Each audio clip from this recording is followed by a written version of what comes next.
Hi everyone, it's Laura, and today I'm going to talk about One Dark Window. I heard a lot of things about this book, and I was very curious.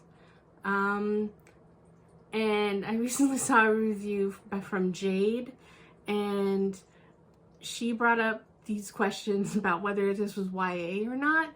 And I don't believe I saw anyone ask about that, but I was actually curious when I started to read it as well.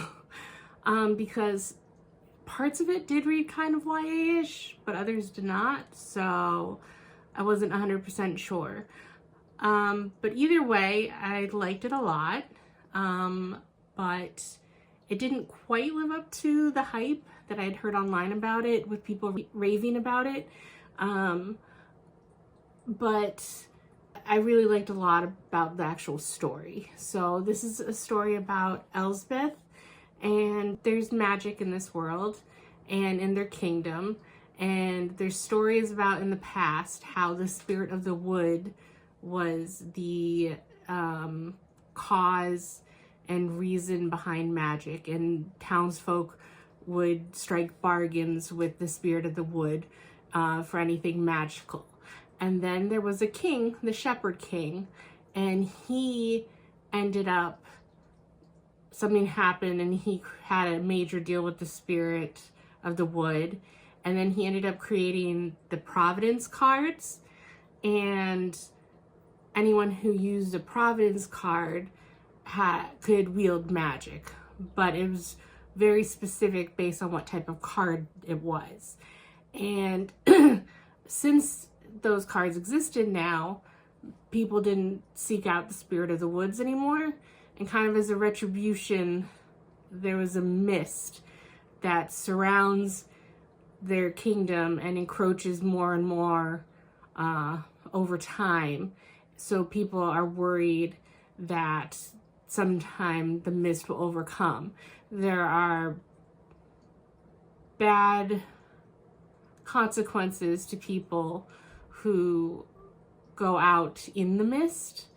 And since this whole thing went down, I believe it's 500 years ago in the time of this book,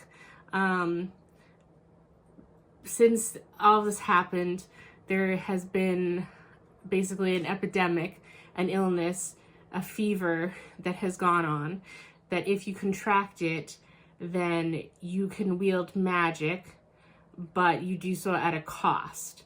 The magic, you don't get to choose. It's not specific like a card. The times of people we've heard have been infected in the book, their gifts or their magic talents vary widely.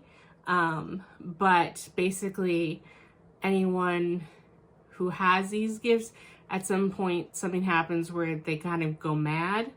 And as a result, it's been a long-standing tradition that anyone who's shown any magic aptitude or who gets this fever is automatically killed. So the main character, Elspeth, has gotten this fever when she was younger, when she was 9. And she was kind of hidden by a few select family members. But no magic has appeared. So everyone in her family thinks that she survived without getting any magic abilities. Little do they know, she has a voice in her head that she calls the Nightmare, and she's managed to keep it hidden all these years. She's 20 in this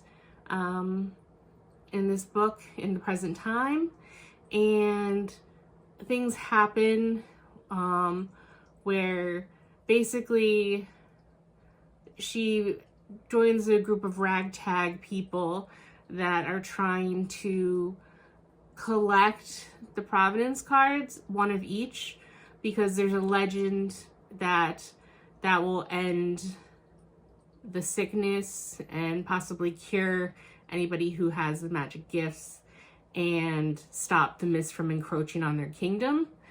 And I think that's basically the best way to explain the plot without giving too much away. I did find it really interesting, especially the Providence cards, because I've heard other people talk about it and say there are 12 Providence cards. There are 12 types of Providence cards, but I think they said there's 78 cards total.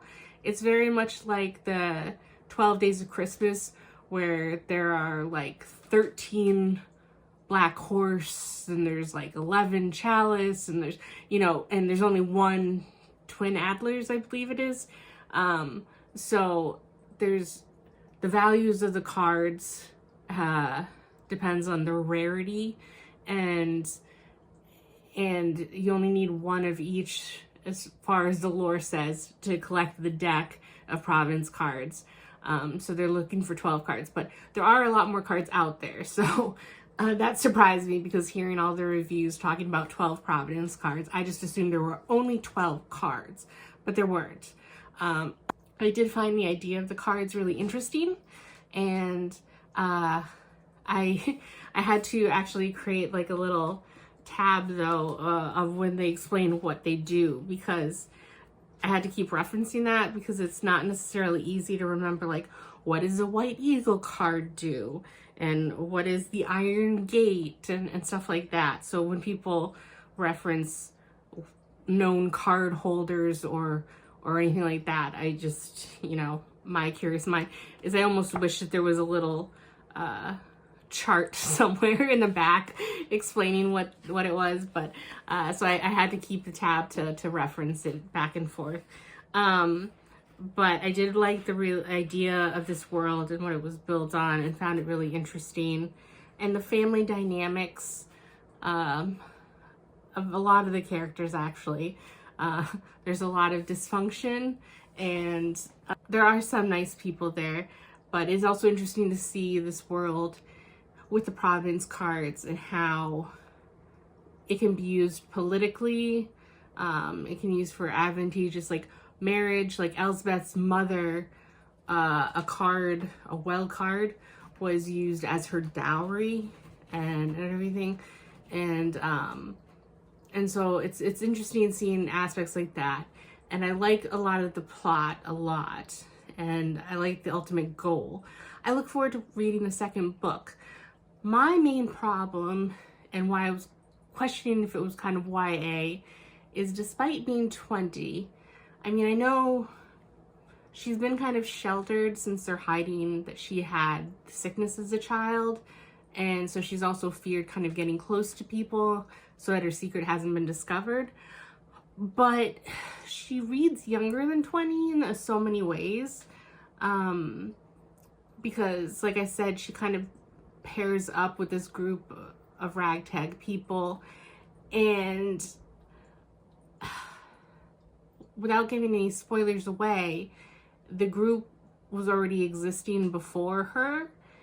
And she basically demands to know all of their secrets without putting any of her secrets or cards on the table. And they do so, she does so in like public environments and stuff. Like on the first or second day of kind of joining the group, there's like a party going on, and she's getting mad that she doesn't know all of the secrets of everything.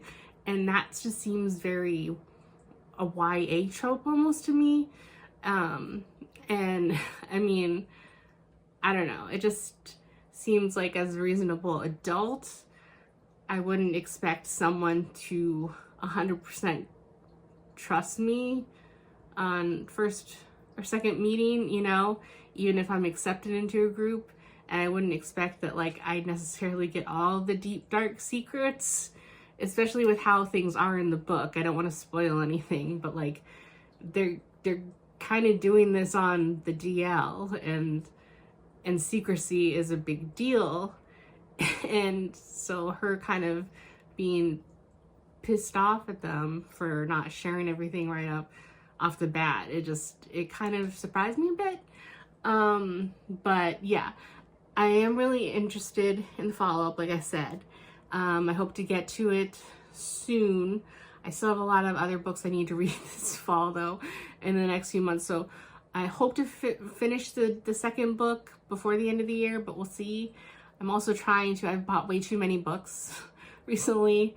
So I'm trying to at least get through some of the physical books I have on my TBR before I buy more books. But I'm also at the curious place where I bought this book, and only this book, because I didn't want to buy the second one without knowing if I liked this one. And then I was at a used bookstore recently, and the used book superstore in Burlington, Mass. And they had copies of the sequel, but I didn't know if I wanted to buy a paperback copy that matched this, or I think it's Barnes and Noble. I saw they had special editions, and they had like nice covers and like beautiful sprayed edges, and I'm not used to that at Barnes and Noble. But they're $30 each, and so while I think my overall rating is going to be a 4 for this, that may change the more I think about it, but right now I will say 4, maybe 4.25, but basically a 4. I don't know if that means I want to splurge on getting matching special editions of it, or if I just want to go with a paperback. So that's the interesting conundrum I have right now. But I do highly recommend it, and for people to make their own opinions of this, but it is very interesting, and I do like the world it's created.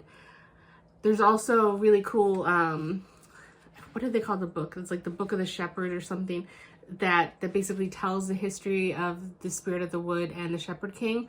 And every chapter begins with little rhymes that are basically written. The book was written by the Shepherd King, and they start with the rhymes from the book with each chapter. And it's really interesting because obviously as you go in and you learn more, you try and start to decipher what the meaning behind the little rhymes and poems are and everything. And some of them are kind of ominous. So yes, I would recommend these to anyone who that sounds interesting to. So 4.25. And I will see you in the next video. Bye.